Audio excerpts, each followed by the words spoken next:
এরকম একটা ঘটনার কথা জানার পরে আর্মির হেফাজতেই সে আছে। শেখ হাসিনাকে দেশে ফিরিয়ে এনে কিভাবে পুনরায় ক্ষমতায় বসানো যায় সেই সেনা অফিসার ঢাকার বিভিন্ন জায়গায় আওয়ামী লীগ সমর্থকদের এই বিষয়ে প্রশিক্ষণ দিয়েছে। আমরা চোখের সামনে মেজর সাদেক নামের এক লোককে সেনাপ্রধান মির্জাফর দেখেন তাকে রিকগনাইজ করে, এখন তার মাধ্যমে এখন আওয়ামী যুবলীগ, ছাত্রলীগ, কুত্তালীগ, হারামজাদা লীগ, বেশ্যা লীগ ও ওলামা লীগ তাদেরকে সে ট্রেনিং করায়। আওয়ামী সরকারের আমলে সশস্ত্র বাহিনীর সামরিক গোয়েন্দা ইউনিট ডিজিএফআই এর মহাপরিচালক জেনারেল অবসরপ্রাপ্ত হামিদুল হক এখন আলোচনার কেন্দ্রবিন্দু। শেখ হাসিনার চোখ ফাঁকি দিয়ে জামায়াতের একাংশের সাথে ঘনিষ্ঠ সম্পর্ক গড়ে তুলেছিলেন। দর্শক, আওয়ামী লীগকে গেরিলা যুদ্ধের প্রশিক্ষণ দেওয়া সেই মেজর সাদিকের বিরুদ্ধে অভিযোগ পাওয়ার পর সেনাবাহিনীর ভিতর থেকে একের পর এক চাঞ্চল্যকর তথ্য বেরিয়ে আসছে। এবার যে ভয়ঙ্কর তথ্য এসেছে তা শুনলে আপনারা চমকে যাবেন। শেখ হাসিনার আমলে জামাতের সাথে সংশ্লিষ্ট থাকা একজন মেজর তিনি এবার সকল মুখোশ উন্মোচন করে দিয়েছেন। শেখ হাসিনার চোখে ফাঁকি দিয়ে তিনি কিভাবে জামাতের সাথে সম্পর্ক করেছেন তা এই ভিডিওতে দেখতে পারবেন।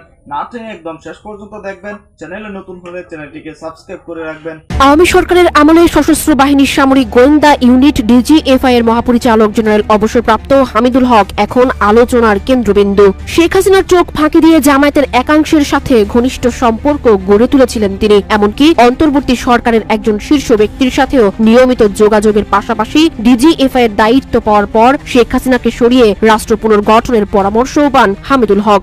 জুলাই অভ্যুত্থানে সেনাপ্রধানকে নিউট্রাল রাখা ও জুলাই আন্দোলনে সরব সাবেক সেনা কর্মকর্তাদের সাথেও নিয়মিত যোগাযোগ রাখতেন তিনি। নিরাপত্তা ও রাজনৈতিক সূত্রগুলোর বরাতে জানা যায় মেজর জেনারেল অবসরপ্রাপ্ত হামিদুল হকের সঙ্গে শুধু সামরিক বাহিনীর অভ্যন্তরে নয় বরং রাজনৈতিক মহলেও সক্রিয় যোগাযোগ ছিল। ডিজিএফআই এর মহাপরিচালক থাকার সুবাদেই এ যোগাযোগ গড়ে ওঠে। বিশেষ করে জামায়াত ইসলামের একটি অংশের সঙ্গে তার ঘনিষ্ঠ যোগাযোগ ছিল এমন দাবিও করেছে সংশ্লিষ্ট একটি সূত্র। RICL TMX, যুগের পর যুগ স্থাপনা থাকে মজবুত। 2022 সালের নভেম্বর থেকে 2024 সালের 12 আগস্ট পর্যন্ত সশস্ত্র বাহিনীর সামরিক গোয়েন্দা unit directorate general of forces ইন্টেলিজেন্সের মহাপরিচালক বা ডিজি ছিলেন এই মেজর জেনারেল অবসরপ্রাপ্ত হামিদুল হক। ডিজিএফআই থেকে সরিয়ে দেওয়ার মাস খানেক পর 2024 সালের 12 সেপ্টেম্বর তাকে বাধ্যতামূলক অবসরে পাঠানো হয়। ক্ষমতা গ্রহণের পর সামরিক বাহিনী পুনর্গঠনের সূচনা লগ্নে মেজর জেনারেল হামিদুল হককে ডিজিএফআই থেকে যেতে এবং রাষ্ট্র পুনর্গঠনে সহায়তা করতে অনুরোধ করেছিলেন অন্তর্বর্তী সরকারের একজন শীর্ষ ব্যক্তিত্ব।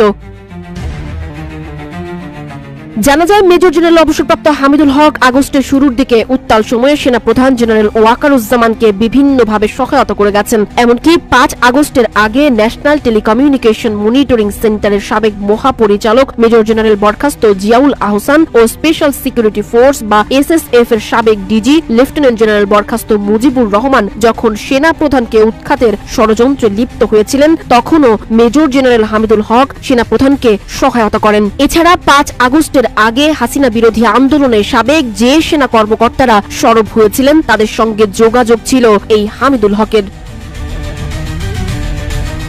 দায়িত্ব পাওয়ার পর তিনি সংস্থাটিকে রাজনৈতিক বিতর্কের বাইরে রাখার প্রচেষ্টাও চালিয়েছিলেন। এর আগে 2010-এ হাসিনার সাজানো বিডিআর বিদ্রোহ নিয়ে সাংবাদিকদের তথ্য সরবরাহ করেছিলেন। এই অভিযোগের কারণে তাকে চাকুরি থেকে সরানোর পরিকল্পনাও করা হয়। আন্দোলনে যখন উত্তাল সারা দেশ তখন দেশ জুড়ে সেনা মোতায়েন করে সরকার। 3 আগস্ট একটি বৈঠকে সেনাপ্রধান ছাত্র জনতার ওপর গুলি চালানোর অনীহা প্রকাশ করলে SSF এর সাবেক ডিজি লেফটেন্যান্ট জেনারেল বরখাস্ত মুজিবুর রহমান এবং মেজর জেনারেল বরখাস্ত জিয়াউল আহসান সেনাপ্রধানের উৎখাতের ষড়যন্ত্র করেন। হামিদুল হক এই ষড়যন্ত্রের তথ্য ফাঁস করে সেনাপ্রধান ওয়াকারুজ্জামানকে সহযোগিতা করেন।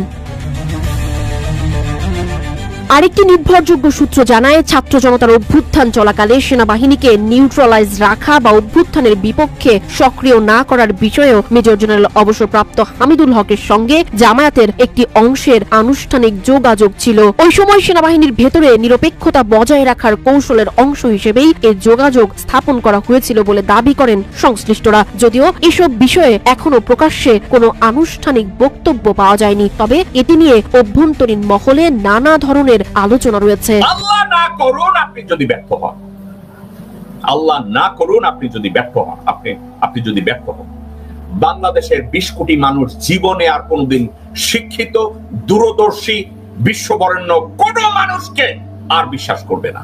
আপনার চোখের সামনে মেজর সাদেক নামের এক লোককে সেনাপ্রধান মির্জাফর দেখেন তাকে রিকগনাইজ করে, এখন তার মাধ্যমে এখন আওয়ামী যুবলীগ, ছাত্রলীগ, কুত্তালীগ, হারামজাদা লীগ, বেশ্যা লীগ, ওলামা লীগ তাদেরকে সে ট্রেনিং করায়। কার তত্ত্বাবধানে? ওয়াকারের তত্ত্বাবধানে। এটা ওয়াকার জানে, সেনাবাহিনীর ওয়াকারপন্থীরা এবং ভারতপন্থীরা তা জানে, এবং আপনি চুপ করে আছেন। ওয়াকার সেনাবাহিনীর শৃঙ্খলা ভঙ্গ করেছে মোর দেন 10 টাইমস, আপনি তা বিচার করেন না। সেনাবাহিনী, নৌবাহিনী, বিমান বাহিনীর প্রধানরা একের পর এক সশস্ত্র বাহিনীর প্রোটোকল ভঙ্গ করছে, ডিসিপ্লিন ভঙ্গ করছে। You fail to act. আপনি বলবেন আমি একটা গ্যারাকলে পড়ে আছি। আপনি গ্যারাকল থেকে বেরোনোর জন্য কি করছেন? না আপনি একটা রেফারেন্ডাম অফার করছেন, না আপনি একটা প্রেস কনফারেন্স করছেন।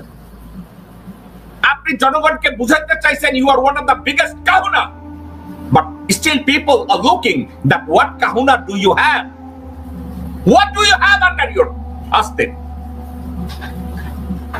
আপনাকে তো একটু দেখাতে হবে রে ভাই। আপনি ওখানে বসে থাকবেন প্রধান উপদেষ্টার চেয়ার নিয়ে, আপনি সেলিব্রিটি হয়ে তো লোকজনের অটোগ্রাফ দেওয়ার জন্য বাংলাদেশের দায়িত্ব পালন করতে যান নাই। Doctor Mohammad Yunus, once upon a time I was the director of operation for Macy's।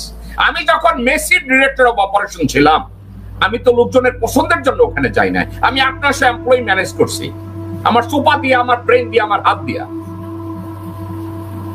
আমি তো ওখানে অটোগ্রাফ দেওয়ার জন্য যাই নাই, আমি তো মানুষের লাইকিং এর জন্য যাই নাই। আপনি তো দর্শক, আপনারা দেখেছেন যে একজন মেজরের বিরুদ্ধে আওয়ামী লীগকে গেরিলা যুদ্ধের প্রশিক্ষণ দেওয়ার একটি ভিডিও, এরপর সেনাবাহিনীর ভিতর থেকে একের পর এক তথ্য আসছে। দর্শক, আবার একটি ভিডিও ভাইরাল হয়েছে, সেখানে দেখা যাচ্ছে যে শেখ হাসিনার আমলে কিভাবে শেখ হাসিনার চোখ ফাঁকি দিয়ে জামাতের সাথে সম্পর্ক ঘনিষ্ঠ করেছেন একজন গোয়েন্দা কর্মকর্তা। দর্শক, সেই ভিডিওটি ভাইরাল হয়েছে। ইতিমধ্যে এ নিয়ে তুলপাড় সৃষ্টি হয়েছে, কিভাবে জামাতের সাথে একজন সেনা কর্মকর্তার সম্পর্ক থাকতে পারে। শেখ হাসিনার আমলে বিএনপি যা করতে পারেনি তা জামাত করে দেখিয়েছেন। দর্শক, এ বিষয়ে আপনাদের মূল্যবান মতামত অবশ্যই কমেন্টে জানাবেন, এবং পরবর্তী আপডেট ভিডিওগুলো সবার আগে পেতে চ্যানেলটিকে এখনই সাবস্ক্রাইব করে রাখুন। আসসালামু আলাইকুম।